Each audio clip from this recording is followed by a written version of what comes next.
Okay, so I was told to get started about 15 minutes late, and it's now 19 minutes late. So I'm just going to get started.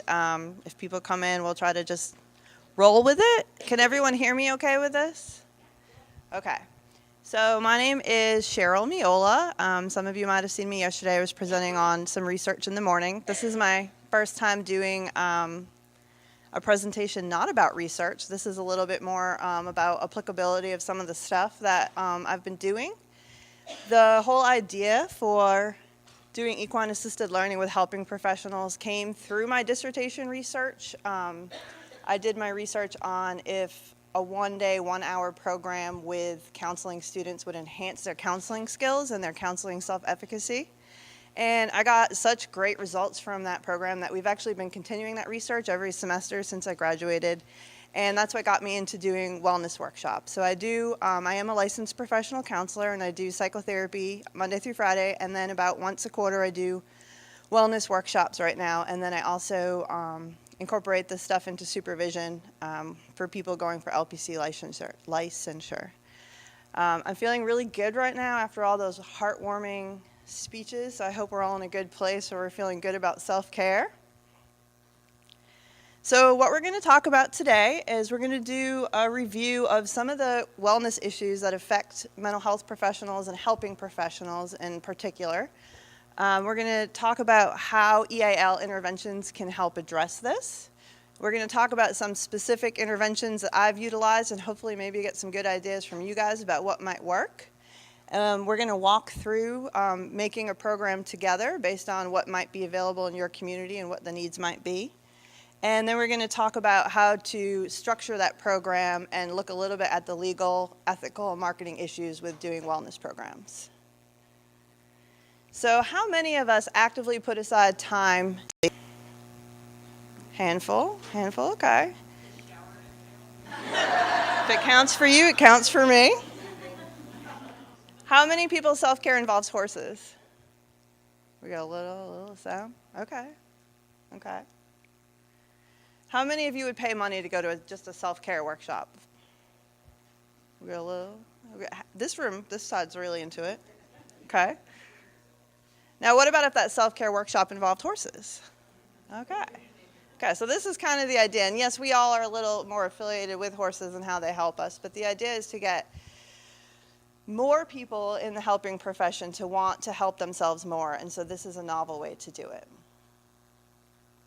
So what is a helping professional? Okay, this is the definition of a helping professional. I believe I got this out of the dictionary. It's a professional who nurtures the growth of or addresses problems of a person's physical, psychological, intellectual, emotional, or spiritual well-being. So this includes medicine, nursing, psychotherapy, psychological counseling, social work, education, life coaching, ministry, and I'm sure there's a few they forgot.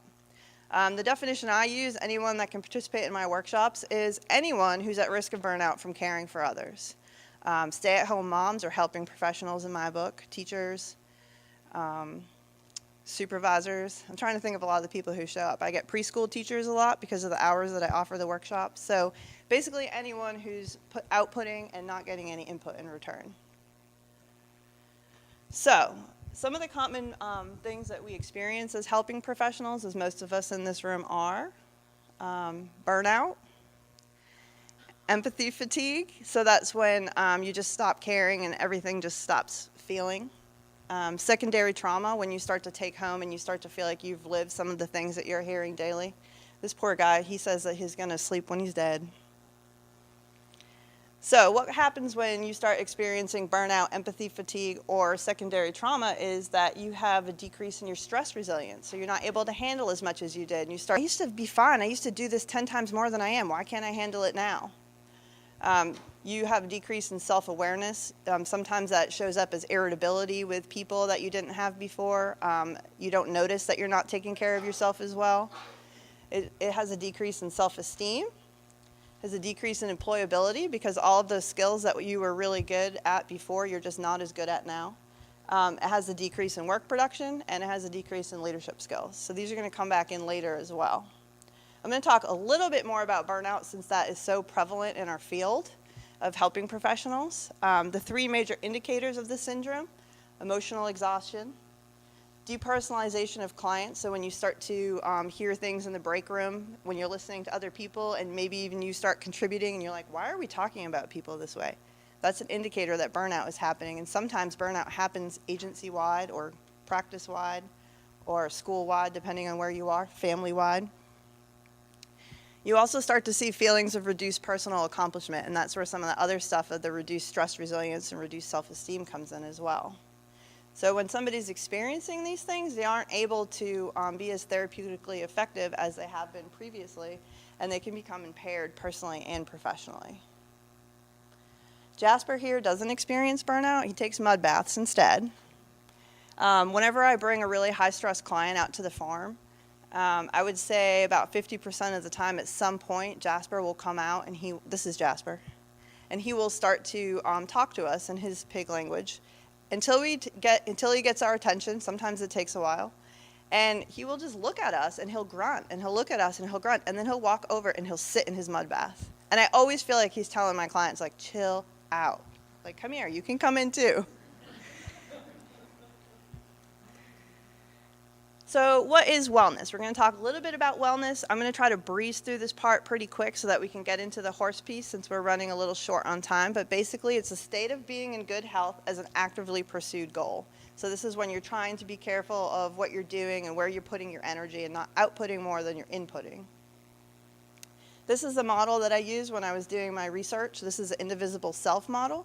And so it helps give you a concept of what parts you might be lacking and what parts you might be putting too much in.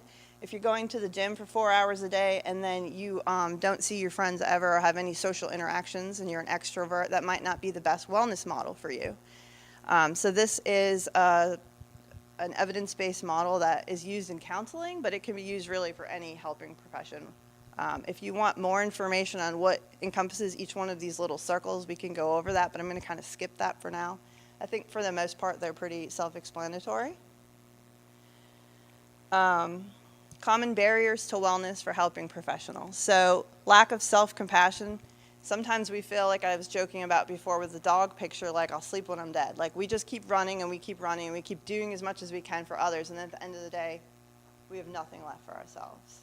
And a lot of times we just don't feel like it's important enough, or we feel selfish, or we feel guilty. How many of us have been there before? And so what my supervisor always used to tell me is that half of the word selfless is self. And if you don't have self to give, you're only giving half as much as you can.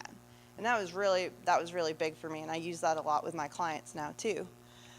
So lack of self-compassion and not caring enough about helping yourself. Poorly run organizations or agencies. How many of us have worked somewhere at some point or been in some sort of situation where we felt run to the ground and they use us till we're done? Some of our horses have been there too, and we can relate to that as well.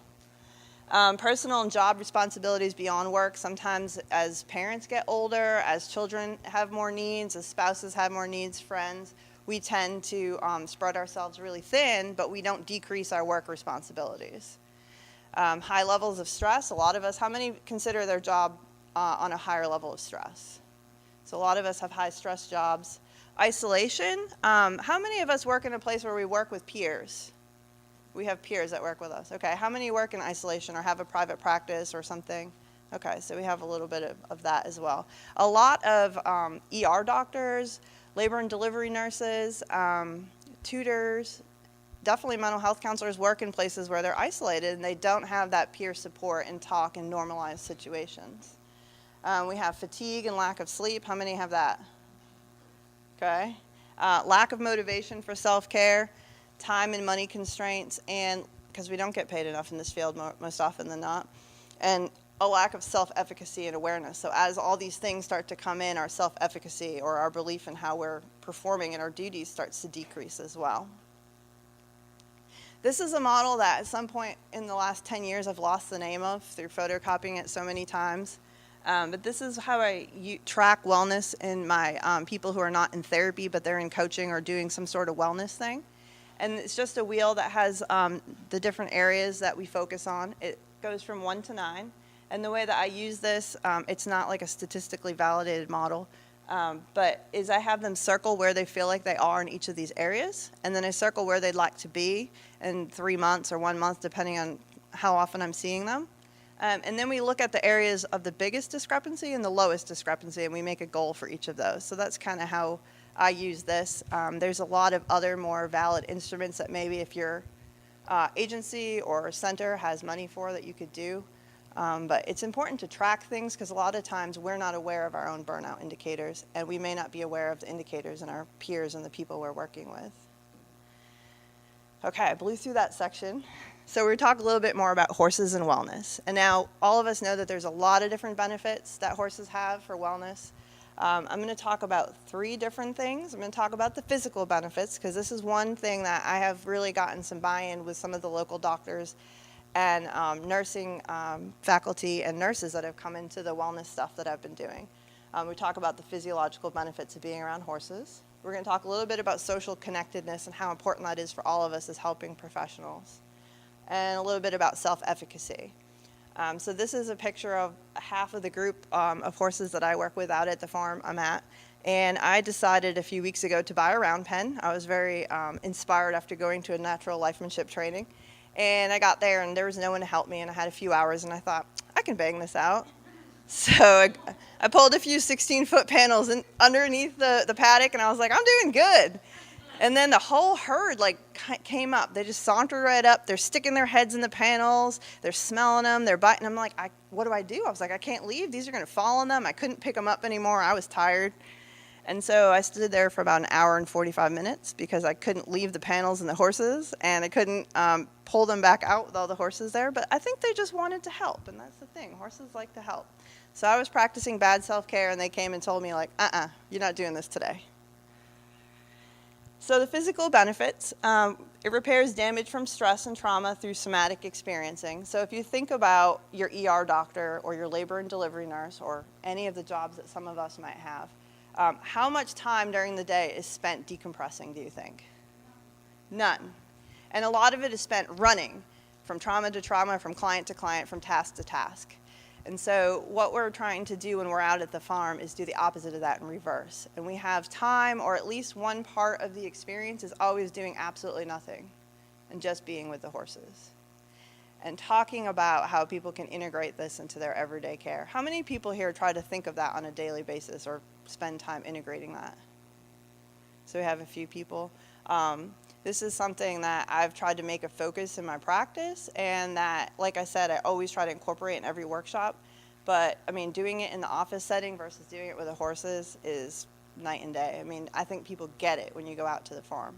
And so figuring out a way to talk to people about this and then incorporate it into our interventions. Restores body self-regulation. So being around the horses helps all that stuff that's going on in your brainstem that's causing you to be like this all day, or that's stopping you from decompressing at the end of the day. Positively influences respiratory rate and heart rate. And like I said, a lot of this stuff you guys know, but these are the key points that I use when I'm talking to people about horses and how they help wellness. It's very grounding and present focus, and it's very hard to find that in different kinds of interventions. And I find that I try to do mindfulness stuff in the office or with my supervisees, and I would say 60% of the time I'm met with some sort of resistance. But when I go out to the farm and I just say, let's just stand here and chill, and we're doing a mindfulness practice, and I don't use that word, I never get resistance. I don't know if any of you have experienced that. And so to me, this has become my biggest method of instilling this in people. Okay, so the social connectedness, we already talked about how a lot of us are solitary, or we feel too busy maybe to connect with peers. Horses remind us why it's important and how it feels. And they also they remind us why it's important to get your needs met in a relationship. So Happy, he's getting his needs met in this picture by not one but 2 of his buddies. But that doesn't mean that at the next moment that the picture wasn't taken, that he was then returning the favor. But that's what makes good relationships, and that's what helps social connectedness, is making sure your needs are met. Does anyone in this room struggle with getting their needs met or asking for their needs to get met in a relationship? Okay. So that's one of the things that I emphasize in these workshops with helping professionals. So self-efficacy is really important, and that's how strongly we feel about how we can perform skills successfully. So there's professional self-efficacy and then personal self-efficacy. what you can get when you go out to the farm is you can get mastery experiences of connection. You can get mastery experiences of mindfulness. And a mastery experience is simply doing something with a good result, with a positive outcome. And that's the number one way to build anybody's self-efficacy. So for me, I have a lot of years of horse experience and also of doing this stuff, but I had never ever done any vaulting. And so I threw up a picture there when last winter the center asked me to be their guinea pig on our new horse. So that was a big moment of self-efficacy for me, because that definitely brought me out of my comfort zone, but I had a really good positive experience. So they're still teaching me this stuff. So when you increase somebody's self-efficacy, you increase their positive outcomes at work, you get less burnout. So the other benefits of positive and increased self-efficacy are raises self-awareness, increases self-esteem. Do all these sound familiar? Does anyone remember these? Exactly. These are all the things that decrease when you're experiencing burnout. So the opposite of burnout is finding ways to increase your self-efficacy. So the impact on the horses in this program, a lot of us have seen burnout in our horses. How many people in here have seen that before? A lot of us, right? One thing that I found in my dissertation research that kind of blew us away was that the horses started to know when I was going to be there with my counselors in training, and they would come to the gate ready to go. I mean, they were pumped, especially one horse we had who had just come into the program, and he had an abuse history, and he was a complier. So he would just shut down and do whatever we said. And you would always have to go get him from the deep abyss of our 4 or 5 acre paddock. But he started to know when the counselors in training were going to be there, and he would see me and he would come to the gate. And part of it is that they are always outputting for our clients in a lot of ways. And I'm sure they get stuff in return, but a lot of the people that they work with have high needs, right? So now they get a chance to work with people who are nurturing by nature. They get a chance to have a variety of different activities that they might not participate. And how many of us like a little variety instead of what we always do at work? And they also get to work with people who are more focused on wellness and connectedness. And so I find that these workshops are actually a huge benefit to our herd. So I wanted to kind of put that in there, because instead of it being like an additional thing that they have to do as their workload, it seems to be like a wellness workshop for them too. Okay. So how can we structure a program where horses are helping the helpers? The first thing is I always make sure that I am clear with people that it is not psychotherapy. This is equine-assisted learning. I think that we cross a lot of lines when we get into psychotherapy, and so if that's the way you want to go, I think you just have to jump those hurdles. But I'm very clear with people it's not psychotherapy, and we'll talk about that a little later in the marketing piece. We're going to talk about the types of interventions. These are just some of the ideas that I've used, and then we're going to go through an example of structuring a wellness program together. And then we'll quickly go through some of the legal and ethical considerations. So make sure that you look at program restrictions when you're looking at types of interventions, and that's scheduling. I know a lot of us have really busy facilities, and you want to make sure that there's not a lot of foot traffic depending on who you have coming to these wellness workshops. You want to look at your staff options, your horse options, and you want to look at what you're trying to get out of it and what you're trying to give to people. You also, when you're trying to pick your interventions, you want to look at what kind of goals and experiences that particular group would want to have. So a self-care goal for a group of 15-year-olds or a group of stay-at-home moms or a group of medical doctors might look a little different. So structure the intervention to represent the population. So individual versus a group setting. So the things that I do with individuals are wellness coaching, supervision of people seeking licensure, and professional coaching. So that would be like a corporate coaching thing or like a group of nursing students type of thing. Oh, that would be the one-on-one. So then the group format would be in the wellness workshops, and I'll show you some examples of how that's structured, and then doing some CEU stuff for either LPC or social work or things like that. Okay, so here are some of the experiences that can help contribute to goals and wellness workshops. So the next part is going to be the interventions. But the first part I like to look at is what do we want them to have? What kind of experience do you want them to have at the farm? So like I mentioned before, there's a mindfulness aspect and being versus doing. You might be looking at a positive self-outlook. You might want to work on them being in the body more and in their brain less. That's a big one that comes up in helping professionals. Trust and connection, boundary setting, enjoyment. Some of us just always live in that part where we're doing, and we don't take time for things that we enjoy. Learning to say no. How many people have issues with that in the room? Okay. Awareness of communication habits, self-awareness, awareness of others. I got boundaries in there too, but that's really important. And coping skills for anxiety sometimes. Does that make sense when experiences versus intervention? Okay. So some intervention ideas. I almost always incorporate herd observation of some kind. That's part of our being versus doing. The horseman's handshake and just learning to respect others' space. Also to accept when others say no and to learn to say no yourself. Respecting the bubble, which is pretty much the same thing, but learning where the horse's space is and how horses have different space. We do grooming for connection, which is grooming to make friends and reading the horse's body language for what they like and don't like, not so much to keep them clean. I do a lot of Masterson and Reiki work with some of my clients, mostly in one-on-one settings, but it's about the progressive body relaxation and being aware of your own body in the moment. We'll do mindful leading, so we'll do different kinds of leading activities. I might ask them to multiply in their head. I might ask them to talk to me, to talk to a friend, or to focus on the horse, different things like that as they go through a leading activity and talk about where they feel the best. And that's a different thing for everybody.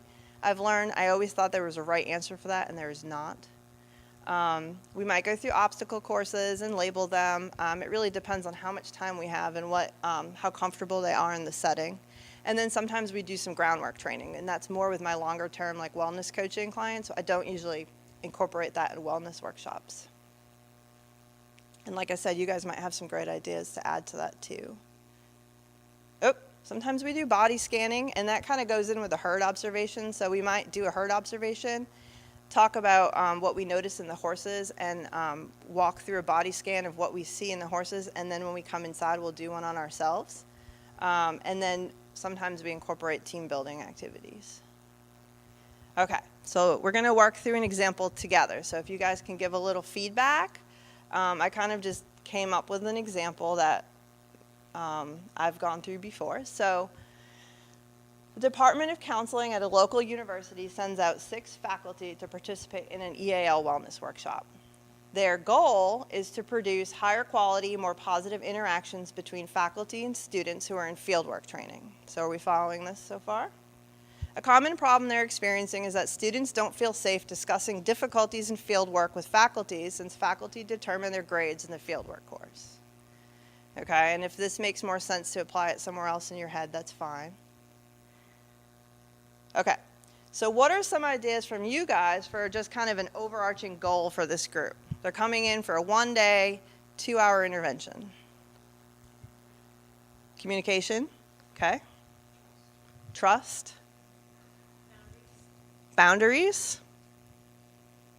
Yes? Assertiveness, okay.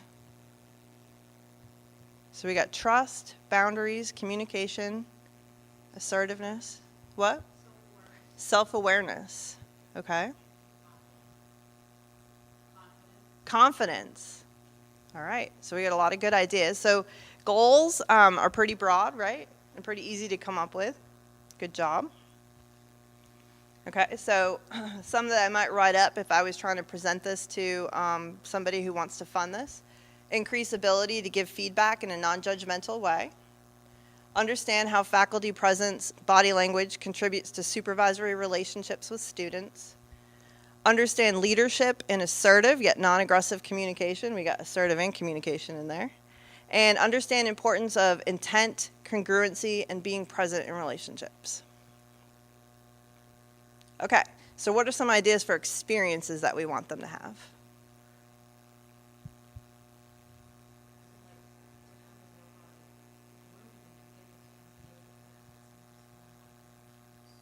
So you want them to have the experience of working through their ability to recognize nonverbal cues. Okay, so that would be the experience. Anybody else? Team building, okay. Okay, so those are interventions. What experience do you want them to get out of that intervention? You said mindful leading and herd observation.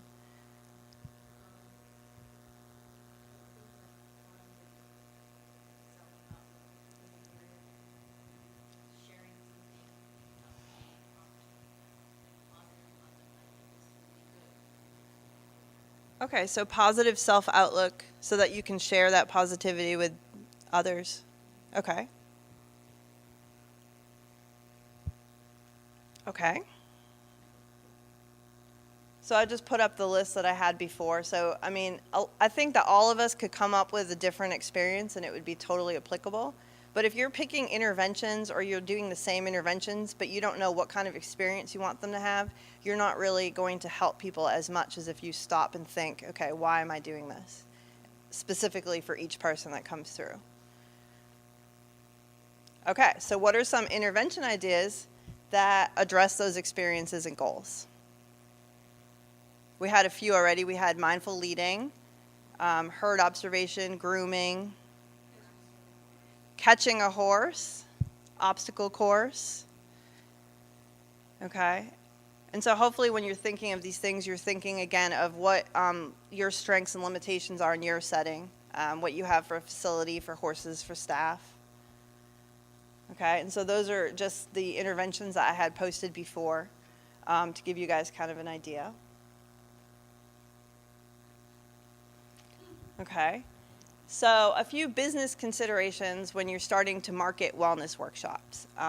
This was something that I was very weak on for a long time, and I went and took a lot of online structured courses, and I feel like I paid way more money for the courses than I ever have put into advertising.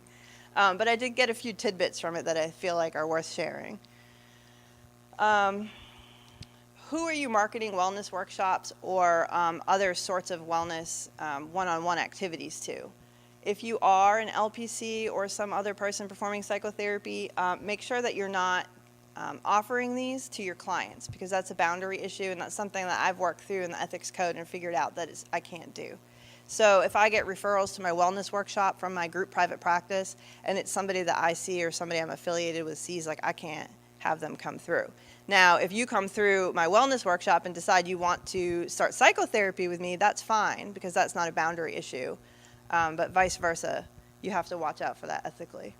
Also, sometimes we go to our referral sources, and you might have a primary care who refers a lot of clients out to your farm, and they might say, hey, you know, I think all the doctors in my practice would be great for this. You want to make sure that you tread carefully in these places, because these are some of your main referral sources. You want to make sure that you can close down your facility so they don't see clients while they're there, and that there aren't any boundaries crossed during the intervention. So sometimes there just has to be a little bit of care in who you're marketing these to. Because it's not psychotherapy, I've learned to stay away from the word mental. So the first few wellness workshops I did, I advertised them as mental wellness workshops, and I had a lot of people who were like, I don't need mental help. So I would just caution you through a legal, ethical, as well as marketing perspective, don't use the word mental or therapy in any way. Make sure that the interventions that you're using in your workshop are covered by insurance. So the first workshop that I did incorporated yoga and horses, and it was really great and everyone loved it. But I also had a certified yoga instructor with me whose farm is certified, covered for that by insurance. Make sure, you know, I can't offer that right now because I'm not working at the same place, although it was great. So just make sure, if you think outside the box a little bit, that you're covered through your insurance company. And also, some people who are at PATH centers, if you get your insurance through Markel or some of those other insurance agencies, you may not be covered for able-bodied participants, or you may only get a certain amount. So just make sure that if you start doing this, you may get people who don't have disabilities on record. So make sure that you can cover that legally. Marketing considerations. So think about what you're selling, what kind of wellness workshop. What I found is if you ask people how they feel, because I had a hard time getting people to sign up for these at first. So what I've started to do is, instead of saying, hey, I'm this licensed professional counselor and I'm offering this and you need it, sort of thing, which you see a lot. It sounds silly when you say it that way, but that's how most people market. Ask people how they're feeling. Tell them how your EAL intervention with horses will make them feel better. And I'm going to show you an example of that. I guess it's on the next slide. So think about what you're calling your EAL intervention. Think of my mental wellness idea. I think it started with mental fitness. That didn't go over well either. So I've gone into wellness and stress reduction, and that's worked better. But it really depends on your audience. You could have a totally different audience that really buys into that. So this is where I ended up after 3 tries. This is what I use for marketing now. And it says, are you overwhelmed with stress from relationships, parenting, work, and other commitments? Could you use support with anxiety, depression, or dealing with life transitions? Main Source Counseling provides a safe and supportive setting for learning, growth, and changes to occur. And I think what I did, I think they asked me to pick the 3 things that were important for me if I was going to a self-care workshop. So those are what I picked, and then those are what I incorporated into the marketing. Our approach to wellness and therapy is that change occurs when you allow yourself to engage in the experience of learning. And so I tried to make it very learning-based, as I felt that people were more likely to put money into it if you talked about how they could use these self-care strategies with the people they were taking care of, which is crazy because that's the opposite of what we're doing in some ways, but that's what got people to buy into it. And we want them to buy into it so that they come and actually get the self-care. And then it also says horses have natural therapeutic characteristics that help us engage in learning and fully experience ourselves in the present. And so that kind of left it broad for whatever interventions were going to be used. This is how the flyer started. So just to kind of give you some ideas of what that looked like. And this is the one where we incorporated yoga. This is how it looks now. It's still a work in progress, but I've worked a little bit with some people trying to come up with the marketing that works best for this population. And like I said, you guys are a tough population. You just don't want to take care of yourselves. So I had to put a lot more thought into that, and then just instead of just putting up a Psych Today profile and getting referrals for psychotherapy. So I managed to blow through that in the time allotted. Yes, I did. Okay. So anyone have questions, comments, or ideas for interventions? Yes.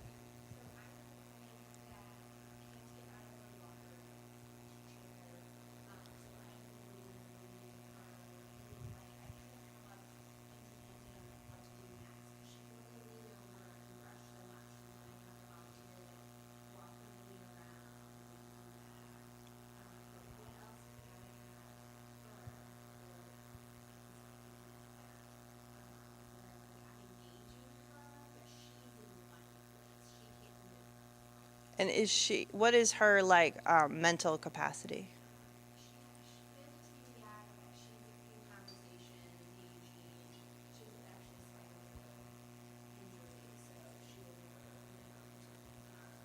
Okay. Okay, so the question is, she has a client who works with a mini, and she's able to wheel over to her and touch the mini. But beyond that, she's wondering what kind of activities could engage this client who can't get out of the wheelchair. So I want to know, what kind of feedback do you guys have? What would you do? What are some ideas?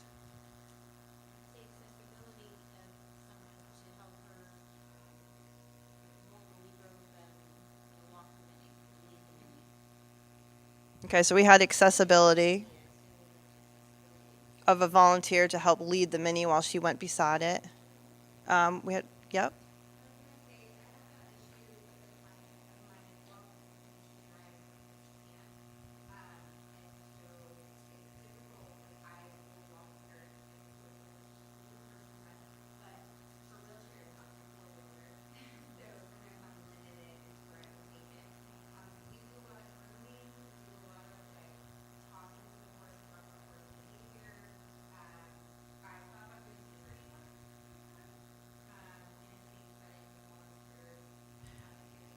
So some of your suggestions, just to repeat it for the recording, are grooming, at liberty work, talking about horse behavior.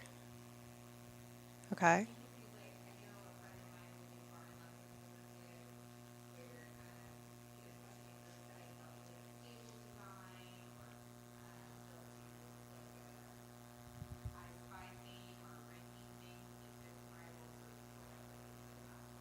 Okay, so some ideas of I Spy around the barn. Okay, what was yours?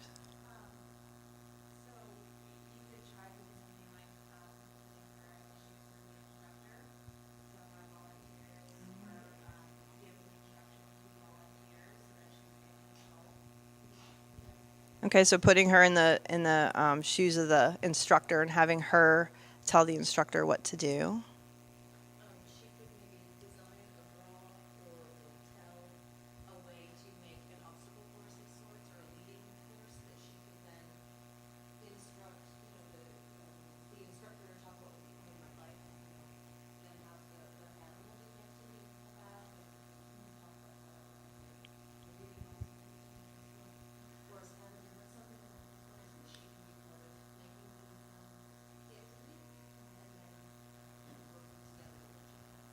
Okay, so something like designing an obstacle course or scavenger hunt and then having the horse do the activity and then process that.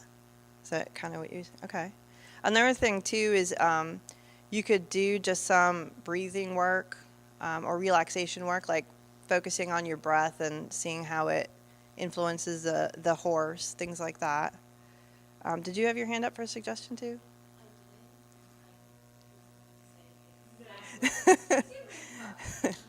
Okay. Herd watching.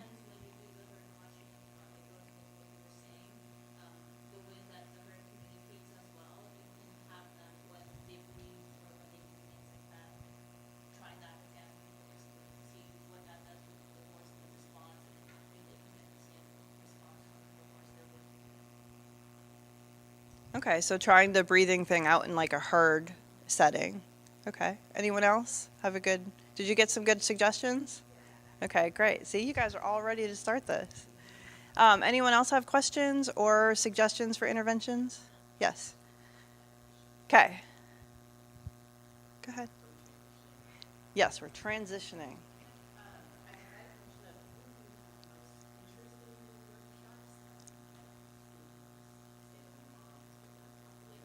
Mm-hmm. Okay.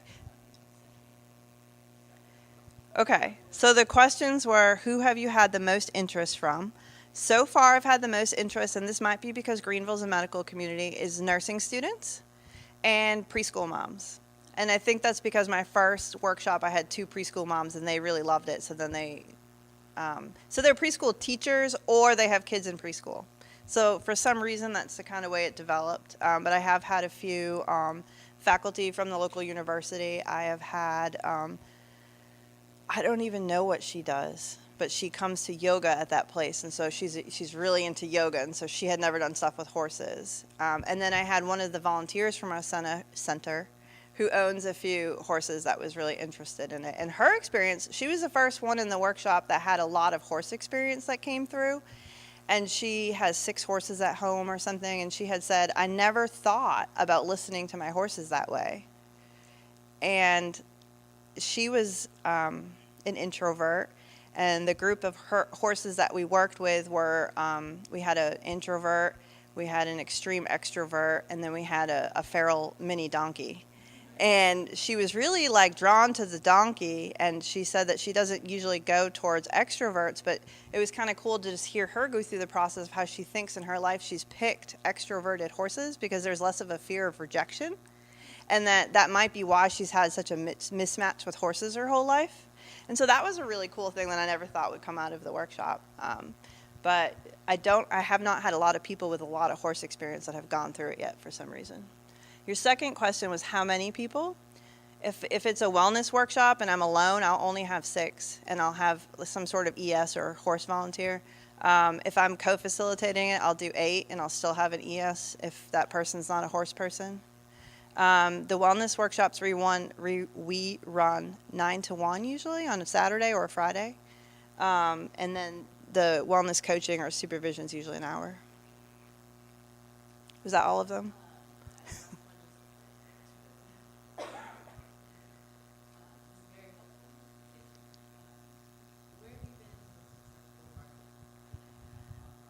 Yep. Honestly, I don't know why I pay for a website monthly because I don't think it helps me at all.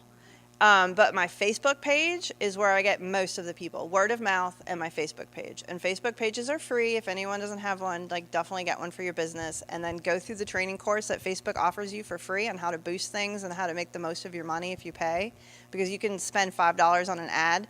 And if you do it the way Facebook tells you to do, with the way their algorithms work, you can maximize your marketing that you would have spent hundreds of dollars to print flyers or something previously. So I highly recommend going through the Facebook training and how to market your business for that. Yep. Yeah, so last time I gave a presentation on this stuff, I had somebody say, I think I'm going to go home and tailor this to my volunteers. So I think that's something that you definitely could do. You just have to think about what experiences you want them to have and then go from there. Yep. So that varies. Sometimes the question was, what's the cost? I sometimes run it by donation only because I want to, if it's on a Friday morning or something and I just want to have people come in and do self-care. If I'm doing like a really like intense one, or if it's tailored to a certain group, I think we charge $55 for 9 to 1, and then there's a discount for students. That's what we've been doing. So, and it kind of again depends on where you are. Other questions or suggestions, ideas?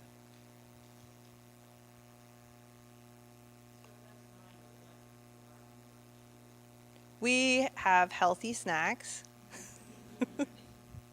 but no lunch. Yes?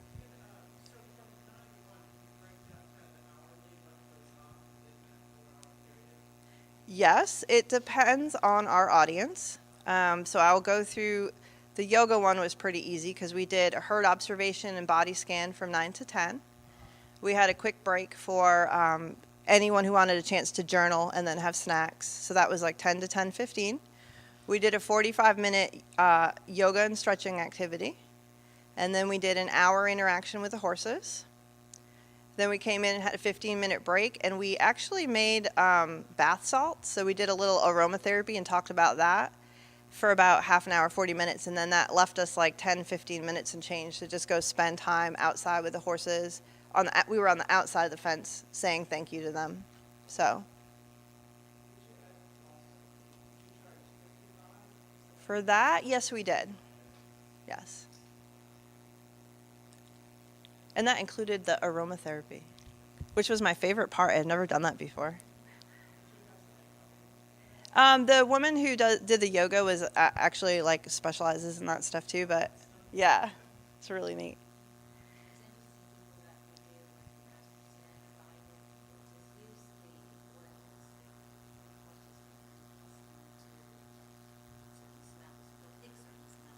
Yeah, she was just noticing that people who do body work with horses tend to incorporate oils and that the horses get used to certain smells. I haven't done that. Any other questions?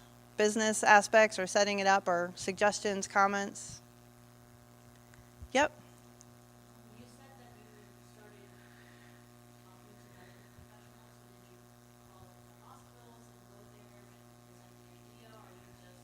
Actually, what happened was I had somebody contact me through my Facebook page first, and they were one of the faculty for nursing students, and that's how I kind of got into that. So that just happened. So, okay. Well, thank you very much for being a lovely audience and bearing with the time.